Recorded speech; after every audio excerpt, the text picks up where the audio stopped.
On October 20th, 2024, millions were watching when a senator lifted a Bible under the studio lights and said he'd burn it to show the world that God was gone. Seconds later, before millions of viewers, something happened that no one could explain. The lights flickered, the crowd froze, and the cameras caught what should have been impossible. Before we continue, take a second to like this video and subscribe to our channel if you believe faith still moves mountains, and tell me in the comments where you're watching from. I love seeing how far these stories of faith and mystery reach. So here's how that night began. The night a man tried to destroy faith, and faith answered back. The auditorium smelled faintly of dust and metal, the way large civic halls always do before a broadcast. Rows of folding seats curved around a low stage lit in television white. Above, ring lights burned so bright they turned every face pale. The sign at the entrance read, "Faith and Freedom in Modern America. Live tonight." People filed in clutching tickets, coffee cups, and quiet expectations of polite debate. They got something else entirely.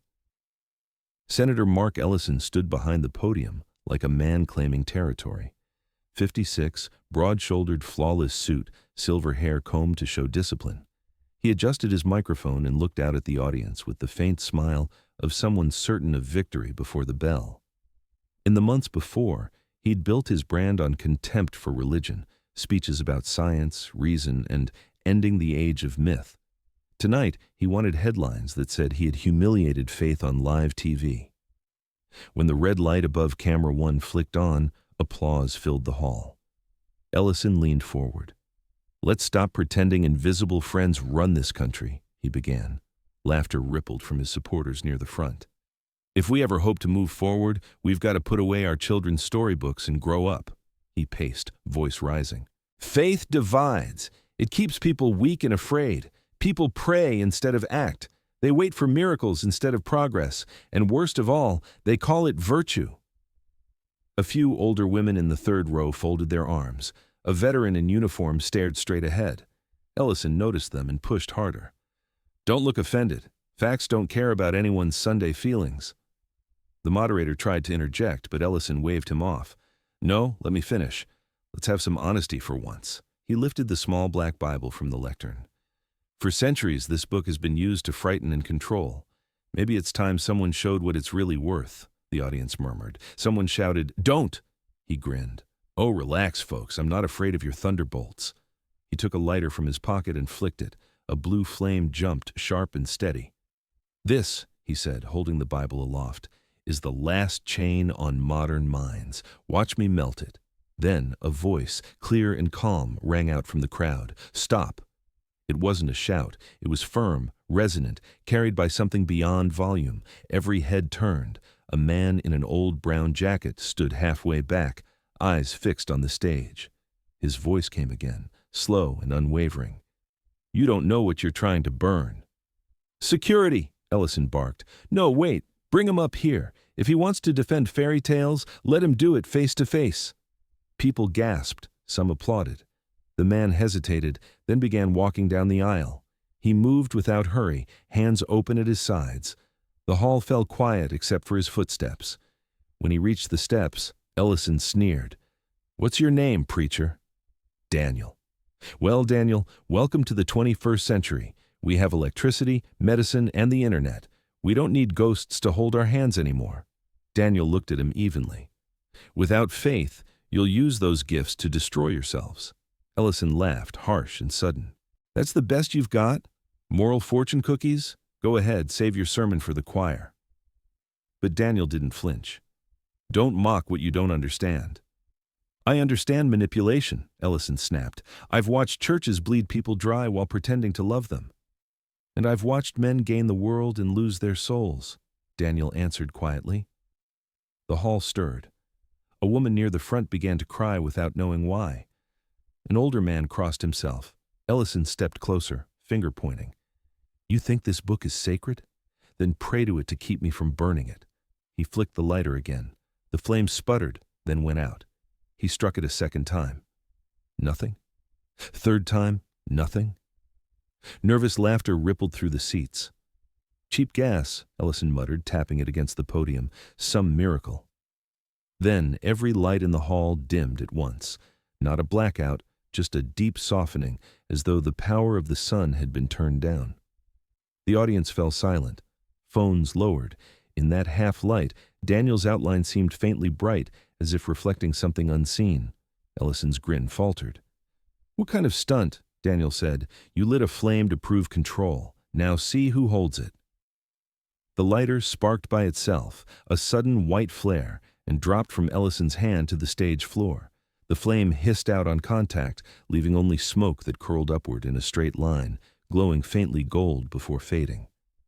No one moved. Several people in the back whispered prayers, others simply stared, mouths open. A teenage camera phone flashed, capturing Ellison's pale face against the dim blue background. He tried to recover. "Coincidence! Technical issue! You people are gullible!" But his voice shook, betraying him. Daniel looked over the crowd instead of at the senator. Truth doesn't need defenders. It only needs witnesses. Every seat was filled with silence. No shuffling, no coughs, just the slow sound of breathing. Then someone began to clap. Another joined. Then dozens. It grew into a rolling, hesitant applause that carried sadness more than triumph. Ellison slammed his palm on the podium. "Enough! This is my stage," Daniel answered softly. It never was. For one long second, the two men stood face to face, arrogance against peace. Then Daniel turned toward the audience. "Remember what you saw tonight," he said. "Faith doesn't vanish when mocked. It waits." He stepped down from the stage, walked the aisle, and disappeared through the doors at the back. When they closed behind him, the lights returned to full brightness. The audience gasped again, not from fear, but from release. Some people fell to their knees right there between the rows of seats. Ellison stood frozen, hands still resting on the unopened Bible. For the first time in his long public life, he had nothing to say. Outside, the summer air felt strangely cool. People spilled out of the hall speaking in low voices, asking one another if they had really seen the same light, the same stillness, the same impossible calm. Every single person swore it happened. Not one could explain it. And on the stage, forgotten beneath the heat of the lamps, the Bible lay unburned, its edges faintly warm, as if it had just been held by living fire and spared. For a full minute after Daniel left, the auditorium stayed frozen in an almost physical silence. No one coughed, no one shifted in their seat. People sat upright, staring at the stage where the senator stood alone beside the unburned Bible. The cameras, still rolling, caught every small detail, the trembling hand on the podium, the glint of sweat running down his temple, the faint echo of the word that had just hung in the air. Stop. Senator Mark Ellison was not used to silence. His entire life had been noise, crowds, microphones, applause, press conferences. Silence to him was an insult. It meant people weren't listening. So when the hush settled like a blanket over the hall, he did what he always did when he felt small. He attacked. "Well," he said, voice sharp with sarcasm, "that was something. You folks just witnessed the finest bit of stagecraft since Vegas went out of fashion." No one laughed. He tapped the lighter against the podium, pretending calm. "Let's all take a breath here. The power flickered, some guy screamed from the back, and you all turned it into an episode of Touched by an Angel. This is exactly what faith does. It dramatizes coincidence." A woman near the front stood, tears streaking her face. "You shouldn't mock God like that." Ellison smiled, all teeth. "Ma'am, I'm not mocking God. I'm mocking ignorance. There's a difference." He was lying, of course. Mockery had always been his weapon, his comfort. He scanned the faces before him, retirees, students, veterans, small-town pastors. Easy targets, he thought, superstitious minds waiting for someone to tell them stories. And yet something about their expressions unsettled him. They didn't look angry. They looked alert, expectant. Then the voice returned. "Maybe you should listen before you talk." It came from the back again, steady, unforced, cutting through the hall like a tuning fork. People turned in their seats. The double doors swung open, though no one nearby had touched them. Daniel walked back in, calm as if he'd simply gone to get a drink of water. Ellison's jaw tightened. "Oh, you again. The man of mystery." Daniel didn't answer. He walked down the aisle, the sound of his shoes faint but rhythmic.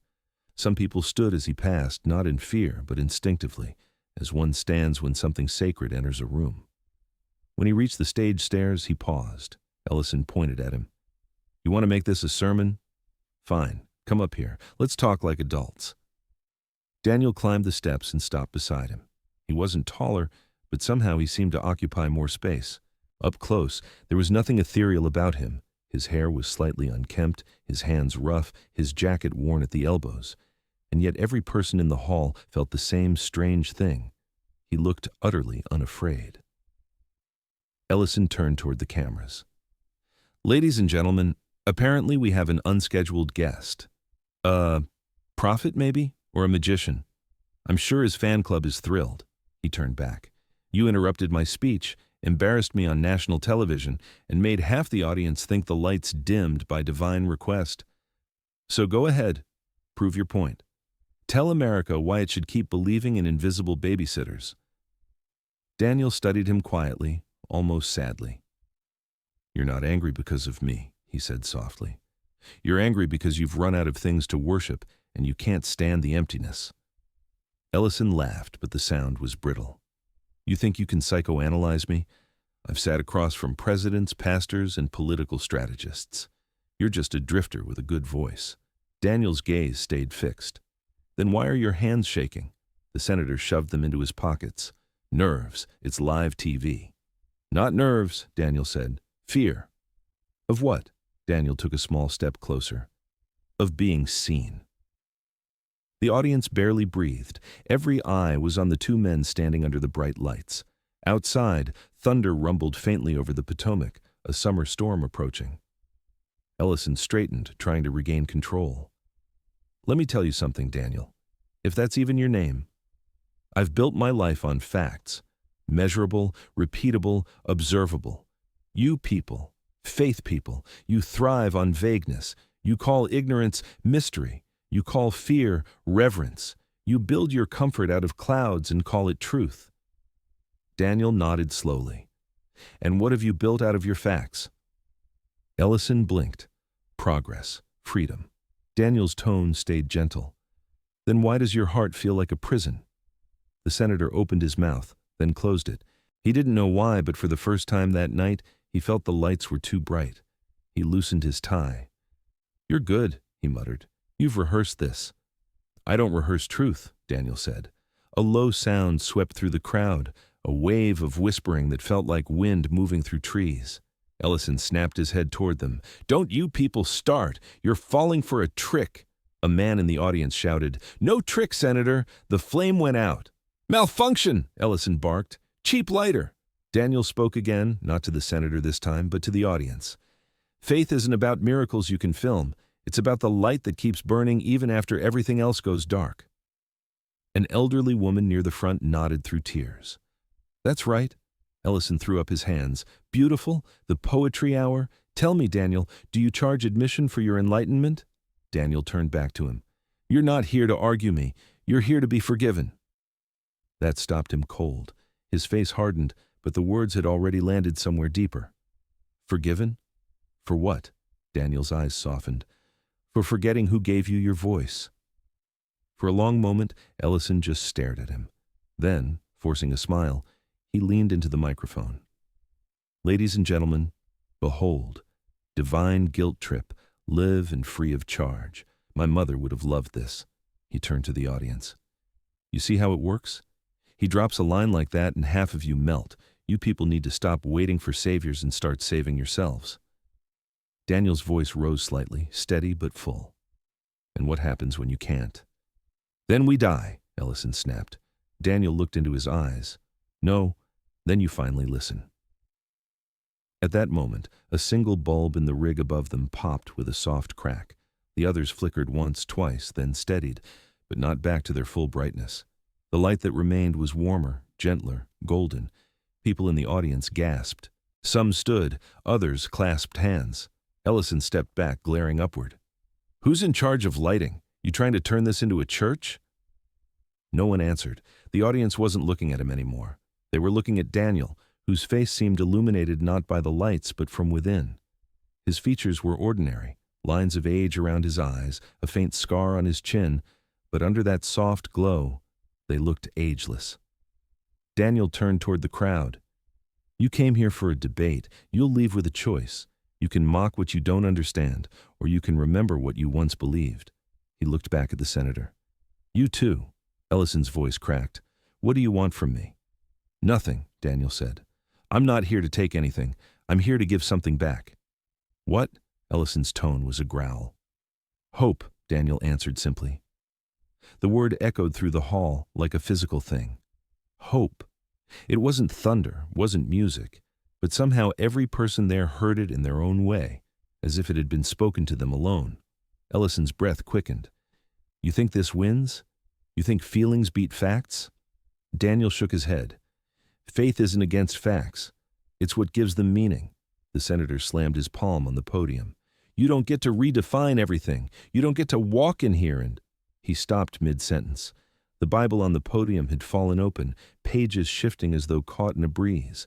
But there was no air moving. Even the flags on stage were still. A few people near the front gasped aloud. The pages stopped turning on their own, landing on a verse, Matthew 12:36. Daniel looked down at it and read quietly.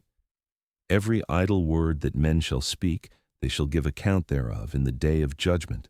Ellison's lips parted. That's coincidence. Daniel looked at him sadly. You've built your life on coincidence.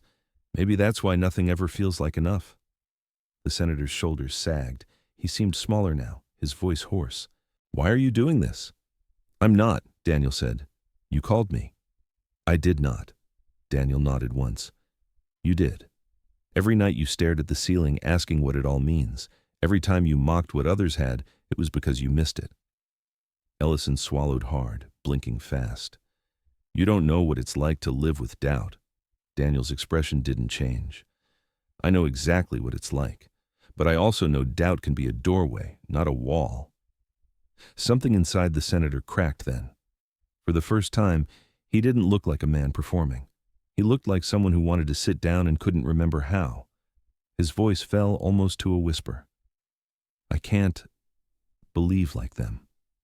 Not after everything. Daniel stepped closer, his voice barely above the sound of breath. Then believe for 1 second that you are loved anyway. That line hit the audience like a tide. People covered their mouths, some crying openly now. An older man stood up and said loudly, He's right, Senator. We all forget. Ellison closed his eyes. I don't deserve forgiveness. No one does, Daniel said. That's what makes it real. The lights above the stage glowed brighter, but softly, like dawn filtering through fog. Every person in the hall felt a warmth on their skin, not heat, just the kind of comfort you feel when someone finally tells the truth you've avoided hearing. Daniel turned to the audience one last time. The truth doesn't shout, it waits. It waited for him. It waits for you. He started to step away, but Ellison grabbed his arm, desperate. Wait, who are you? Daniel looked back, his eyes clear and calm. Someone who never stopped listening. And with that, he walked down the steps through the center aisle. People parted for him like water. Some reached out as he passed, not to grab him, but just to touch the sleeve of his jacket. When he reached the doors, they opened soundlessly. A burst of white light from the hallway washed over the floor, and then he was gone. The doors closed by themselves. For several seconds there was nothing, no sound, no movement, just the low hum of the studio's cooling system. Then the crowd began to move, slowly, quietly, like people leaving church after a funeral and a resurrection at once. The applause started in pockets, gentle, almost reverent, not for the man, but for what had just happened. Some hugged, some knelt, others simply stared at the stage, at the Bible lying open, still untouched by fire. The moderator finally found his voice, stammering, Ladies and gentlemen, we'll be right back, though everyone knew the show was already over.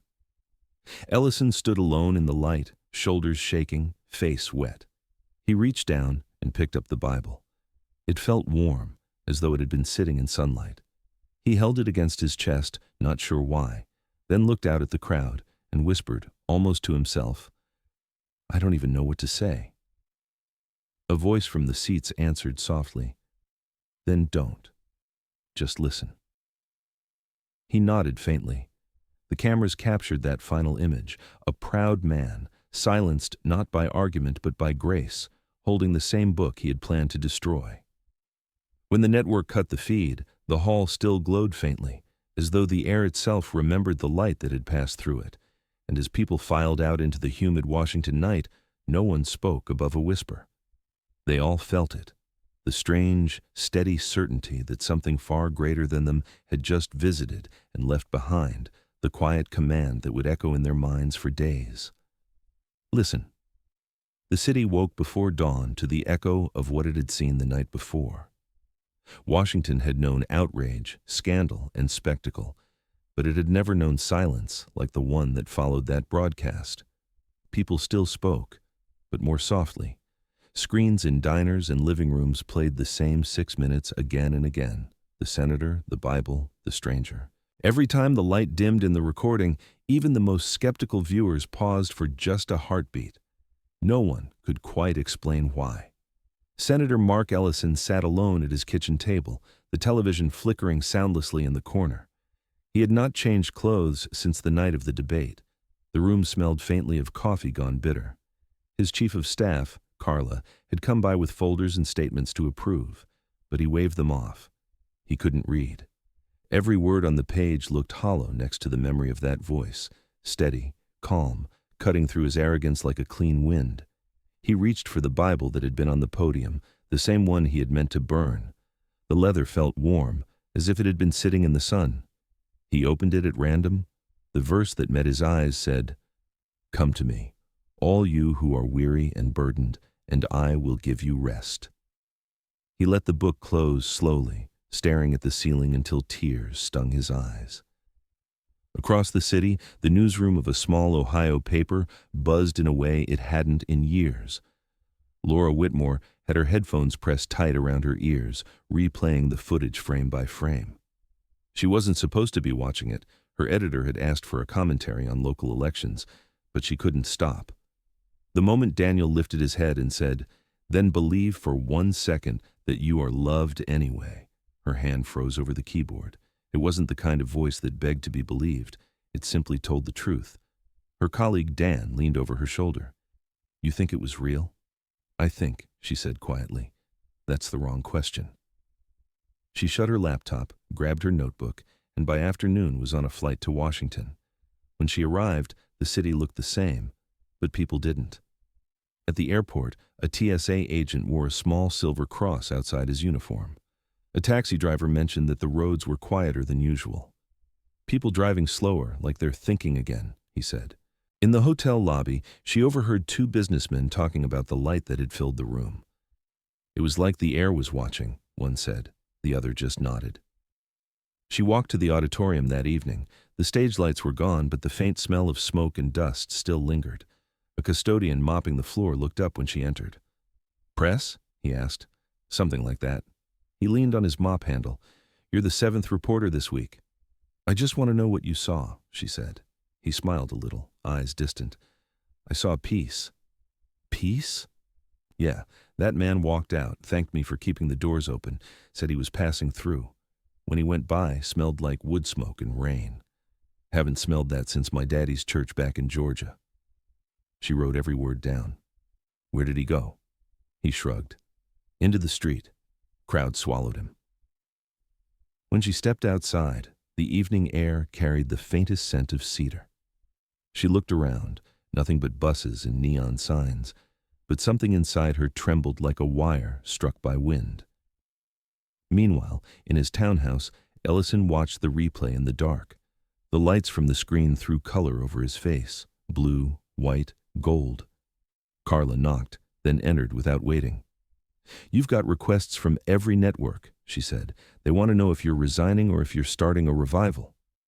He didn't answer. On the screen, Daniel's face turned toward him again, calm, eyes steady. "You're not angry because of me. You're angry because you've run out of things to worship." Carla touched his shoulder. "Mark, people think you've lost it." He looked up at her. "Maybe I finally found it." She didn't know what to say. He turned the TV off and sat back, the silence pressing close like a blanket. Across the country, the debate became a kind of shared pulse. In a diner in Kansas, a farmer replayed the clip on his phone, muttering, "He's right. We all forgot how to listen." In a hospital in Chicago, a nurse watched it between rounds, whispering a prayer she hadn't said in 20 years. In a prison yard in Louisiana, inmates crowded around a television, and when the stranger spoke the word mercy, one of them broke down crying. The miracle had left no instructions, no proof, no relic, only a memory that asked to be believed. Laura stayed in Washington longer than planned. She interviewed everyone she could find: camera operators, production assistants, audience members.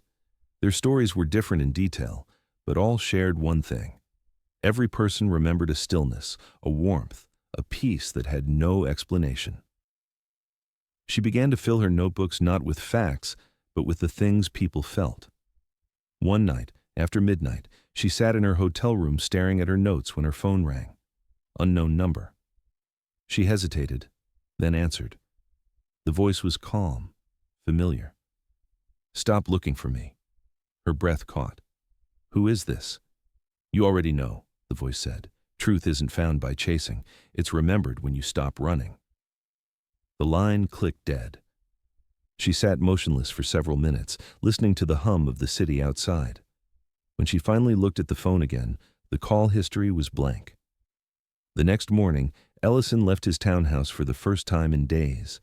He walked through the drizzle to a small church on M Street, its doors always open. Inside, the pews were empty except for an old priest lighting candles. The senator stood awkwardly by the door until the priest looked up. "Need something, son?" Ellison almost laughed. "I think I already got it, and I don't know what to do with it." The priest nodded. "Then you're in the right place." He sat in the last pew and stared at the cross until the lines blurred. For the first time in decades, he tried to pray, not with words but with silence. When he left, the rain had stopped. By the end of the week, faith was no longer something to mock on late-night shows. Comedians avoided the subject. Talk hosts debated it earnestly. Churches that had been half empty saw strangers slip quietly into the back pews. No one talked about conversion. They talked about remembering warmth, stillness, mercy. Laura's article came out that Sunday. It wasn't sensational. It began with one line. Maybe what happened wasn't meant to be explained. Maybe it was meant to be heard. The piece spread faster than anything she'd ever written. People printed it, read it aloud in congregations, and shared it online with words like, "Finally, and I needed this." Ellison read it too. He called her for the first time since the debate. "You wrote what I couldn't say," he told her. "He didn't come to win an argument. He came to show what truth sounds like." She was quiet for a moment. "Do you think he's still out there?" He smiled faintly. "If faith's alive again, he doesn't need to be." That night, the television stations replayed the broadcast again, the unedited version. Near the end, when the stranger turned toward the ceiling, a faint shaft of light appeared above him, shaping something like a cross. Some said it was a trick of exposure, others refused to name it, but everyone who saw it felt that same still peace bloom in the chest again. In the following days, candlelight gatherings appeared spontaneously in city squares. People prayed, not loudly, but as though talking to someone standing very close. Ellison was seen volunteering at a shelter downtown, chopping vegetables in a soup kitchen. Laura began attending church again, slipping in quietly and sitting near the back. The miracle that once stopped a debate had started something gentler, a remembering. Late one night, when the city was almost silent, she wrote a note in her journal. Faith wins not by proving, but by persisting. And as she set her pen down, she thought she heard a faint sound outside, like someone walking past her window humming softly, a tune without words, but full of meaning. When she looked, the street was empty, but the air smelled faintly of cedar and rain. 3 weeks passed, and the world had already begun to move on, but for Laura, the story refused to fade. Each morning she woke with the same feeling that something unfinished was still calling her. Then, one gray Tuesday, she found a letter slipped beneath her office door. It was typed in the same even font as before, on plain paper without a signature. It contained only a single sentence and an address in rural Pennsylvania. She read it twice before whispering the words aloud. They sounded less like instruction and more like invitation. She packed a small bag, left a note for her editor, and drove north beneath a sky that seemed to stretch forever. The countryside opened slowly into soft hills, trees turning the color of rust and gold, farms sleeping under the weight of early autumn.